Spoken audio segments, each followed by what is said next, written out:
Alors bonjour, comme toujours je suis en train de faire un peu de vidéos pour montrer un peu comment est-ce qu'on peut tracer un certain nombre de cours passant par origine. Bon, il y a bien d'autres logiciels qu'on peut utiliser, mais bon, le logiciel origine est vraiment très intéressant pour les publications, pour les mémoires, des thèses et autres. Donc c'est un peu ça. Alors donc pour cette vidéo, n'oubliez pas toujours notre slogan: au LACMA on blinde toujours le moral. Alors ceci dit, ce que nous avons d'abord voir avant d'aller sur origine, il faut d'abord préparer notre fichier. On va préparer le fichier. Donc on va faire notre vidéo sur l'ATG et l'ATD. Donc la première vidéo que je vais faire en ce moment là, c'est pour l'ATG. Donc rapidement, je vais aller dans les fichiers. Donc après manipulation, donc il nous donne, donc ça dépend de celui qui est en train de faire les mesures, mais moi naturellement quand je fais les mesures, je fais le tout d'avoir ces trois fichiers là.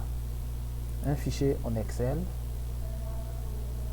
pour ceux qui peuvent facilement l'utiliser en Excel, un autre fichier en texte pour ceux qui peuvent aussi les utiliser.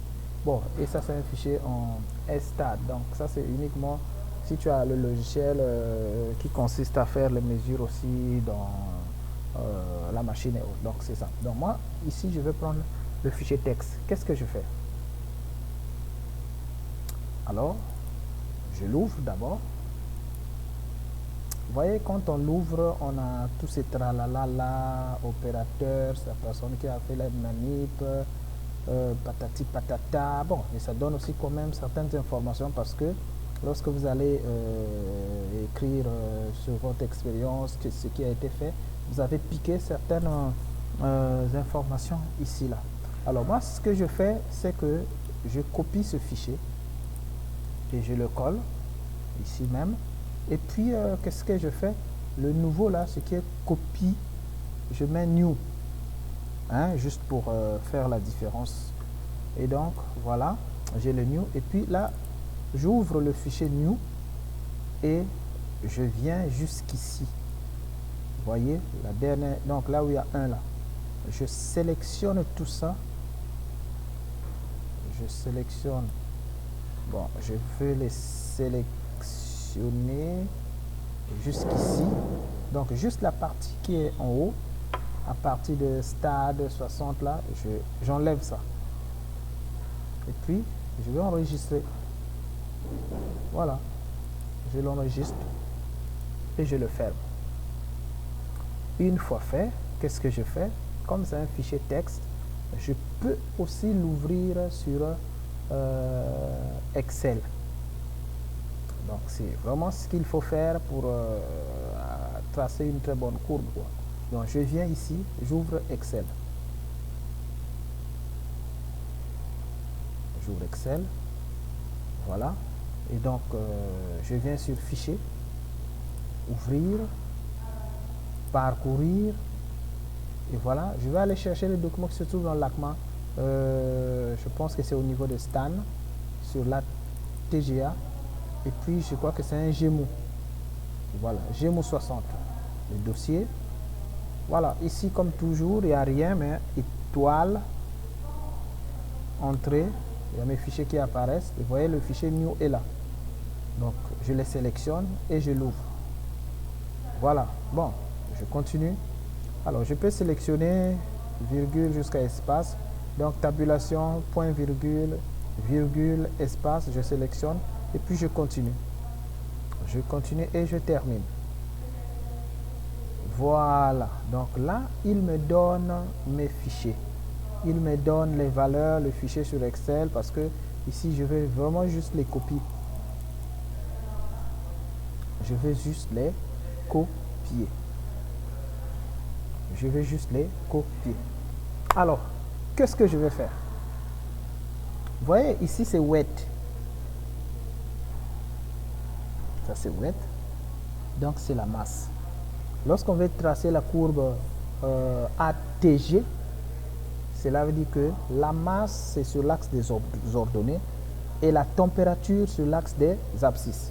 Donc ici, je me souviens très bien, on avait commencé la manip à 30 degrés, donc en fait c'est ici, parce que ça c'est pour la machine, ça c'est la température qu'indique la machine, mais ça c'est en fait la température au niveau de F là, c'est la température de l'échantillon. Par contre le E ici c'est la température, c'est vrai qu'il y a quelques valeurs qui sont un peu décalées, mais c'est ça, le F. Donc qu'est-ce que je fais? Je sélectionne le F là où se trouvent les températures, je copie et je vais aller sur origine, double clic,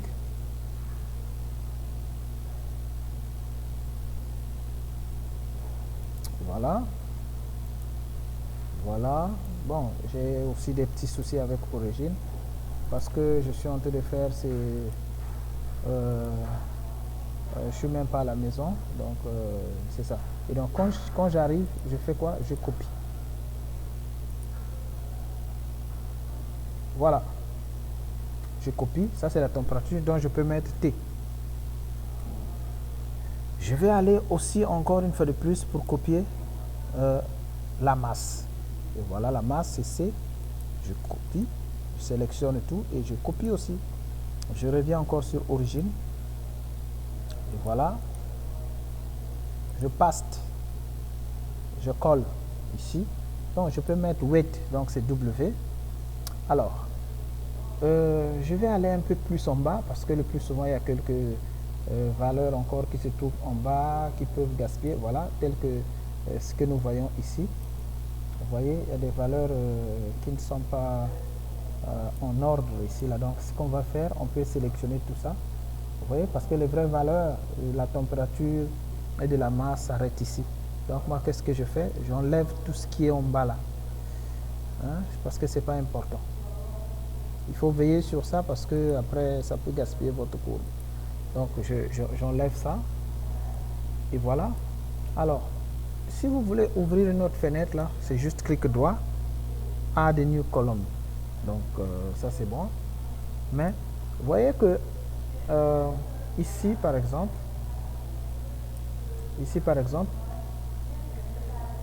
la température c'est sur l'axe des abscisses et la masse c'est sur l'axe des ordonnées. Donc je peux sélectionner facilement et voilà, je trace. J'ai l'allure de la courbe. J'ai l'allure de la courbe. Mais vous voyez, ça c'est en fait les masses. Mais comme dans l'ATG, lorsqu'on interprète parfois les résultats, on est parfois appelé à dire, ben bon, pour cette, de tel palier à tel palier, il y a eu perte de masse, peut-être c'est l'eau qui a été, il y a eu évaporation d'eau, il y a eu décomposition de ceci, il y a eu bon, libération de ceci. Voilà, donc tout ce que vous connaissez là. Ce qui serait intéressant, c'est de transformer les masses en pourcentage. C'est possible. Donc, on ramène les masses en pourcentage. Comme ça, entre deux paliers, deux pertes, vous pouvez déjà savoir quel est le pourcentage de perte de masse. Voilà. Donc, on peut savoir quel est le pourcentage de perte de masse. Donc, ça, c'était juste un peu pour vous montrer. Oui, je vais enregistrer mon projet. Bon, comprenez que comme je suis hors maison, donc en fait là où je suis, origine ne marche pas, mais bon, je suis obligé de faire une vidéo rapidement. Sinon, c'est ça. Donc je vais quand même enregistrer d'abord et puis revenir après. Voilà, donc je viens de l'enregistrer. Mais je peux aller l'ouvrir encore. Je vais aller l'ouvrir. Et voilà, il est là. J'ai déjà enregistré. Donc vous voyez, l'avantage d'enregistrer aussi, c'est que tu peux, même si que ça se coupe là, tu peux revenir. Et voilà, je l'ouvre encore une fois de plus. Il est là. Et voilà. Donc je disais qu'on va transformer ces masses en pourcentage pour bien interpréter, pour bien donner des valeurs. Alors qu'est-ce que je fais? Vous voyez, j'ai fait la première courbe que j'ai tracée, c'était juste pour vous montrer que directement on peut tracer. Mais ce qui est plus intéressant pour avoir une très bonne courbe, pour avoir la facilité d'interpréter vos résultats, ce qui serait intéressant, c'est de les transformer en masse. Qu'est-ce qu'il faut faire? Je reviens sur Project, Explorer. Donc, vous voyez, il y a Book et il y a Graph 1. Graph 1, en fait, c'est la courbe que je viens de tracer là. Mais vous pouvez revenir au niveau du tableau, Book là, vous cliquez, voilà, vous revenez ici. Qu'est-ce qu'il faut faire? Alors, c'est simple. Moi, je vais mettre wet, par exemple, 1. Qu'est-ce qu'il faut faire? Donc, moi, je viens au niveau d'ici. On ouvre la parenthèse. On ouvre la parenthèse. Regardez la première masse, la première valeur. Ça, c'est la masse la plus élevée, en fait. C'est 4, donc on écrit ça, sans vraiment réfléchir. Là, c'est rapide. 4,85, 5, 1, 7, 1. Moins, on ouvre encore la parenthèse. Vraiment, il faut vraiment suivre ce que je viens de faire là, seulement. 4,8, 5, 5, 7, 1. Moins encore, colonne. On écrit colonne. On écrit colonne. En parenthèse, colonne B. Colonne B. Donc, j'ai la colonne B est là. Donc, je mets cette masse-là. Moins. En fait, c'est une formule difficile, là. En fait, ça embrouille, là. Mais, il y a d'autres moyens à utiliser que vous pouvez réfléchir à faire. Mais, pour l'instant, moi, je vous montre d'abord ce qui est peut-être mieux, là. Donc, je recopie encore la même masse, cette fois-ci, multipliée par 100. Voilà. Et, vous voyez, j'ai pris la première masse, la première valeur, parce que c'est la masse la plus élevée, moins, ouvrez la parenthèse, 4, tout ça là, moins colonne B, donc moins les valeurs qui se trouvent ici, et puis divisé par, il faut fermer 3 fois, et puis divisé par 4, la même valeur de masse là, et le tout multiplié en fait par 100. Et donc si je clique n'importe où, voilà, je trouve ceci. Je clique n'importe où, et donc voilà, j'ai les pourcentages qui apparaissent. En ce moment-là, je sélectionne la température. Non, je sélectionne la température.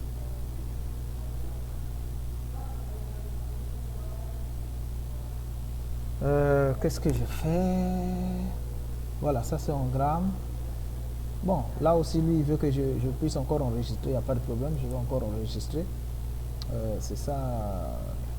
Je peux encore l'ouvrir, c'est pas un problème. Il est là. Il va encore s'ouvrir parce que là je suis pas à la maison comme je suis en train de le dire. Voilà, il est là. Bon, donc je suis là. Et voilà, donc les masses c'est sur l'axe des abscisses. Les masses c'est sur l'axe des ordonnées et les températures sur l'axe des... voilà, donc ici j'ai mes températures. Je sélectionne les températures et je sélectionne cette fois-ci les deux là.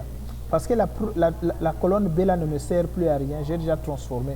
Vous avez vu que quand j'ai tracé la courbe avec cette colonne B et l'axe A avec les températures et B les masses, il y a eu décrétion et autres, mais j'ai déjà transformé ces masses en pourcentage. Donc je sélectionne juste les deux et je reviens encore ici toujours.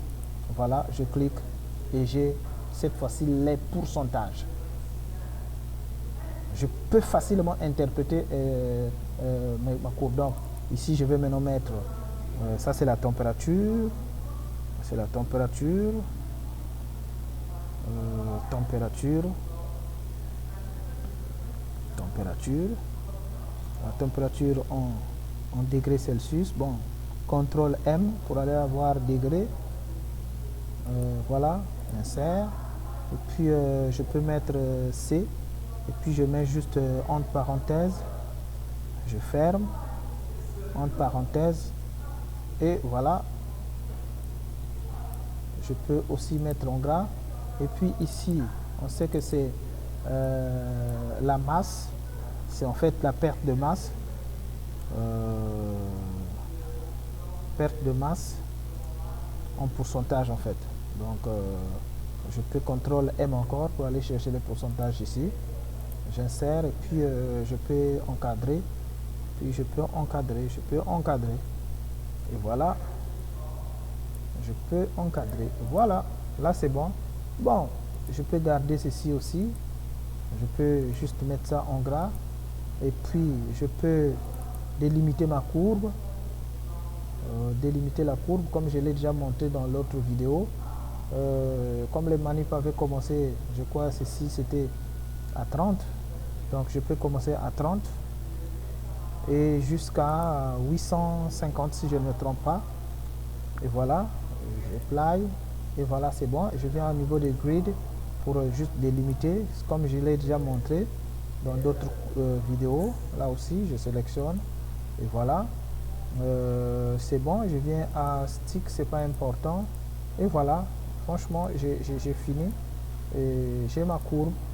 Bon, ça j'ai pas besoin, je peux enlever, je peux sélectionner la courbe et la mettre un peu en gras, hein. Voilà, et puis je peux changer la couleur de cette courbe, soit en vert. Bon, moi je vais la mettre en vert, voilà. Bon, il a encore fermé, bon, il a voulu qu'il ferme, c'est pas un problème. Mais c'est normalement une vidéo que je pouvais montrer à la maison. Je suis en fait hors maison et hors université, donc c'est ce qui fait que qu'il y ait cette situation. Donc voilà, donc c'est un peu ça ce que je viens de vous montrer, que vous pouvez le faire et c'est très facile. Donc je sélectionnais ici puis allez quoi, voilà, on a la courbe, on revient là, on peut faire tout ce qu'on peut faire là et puis ça sera très intéressant quoi. Donc merci une fois de plus, Blindé Seulement le moral.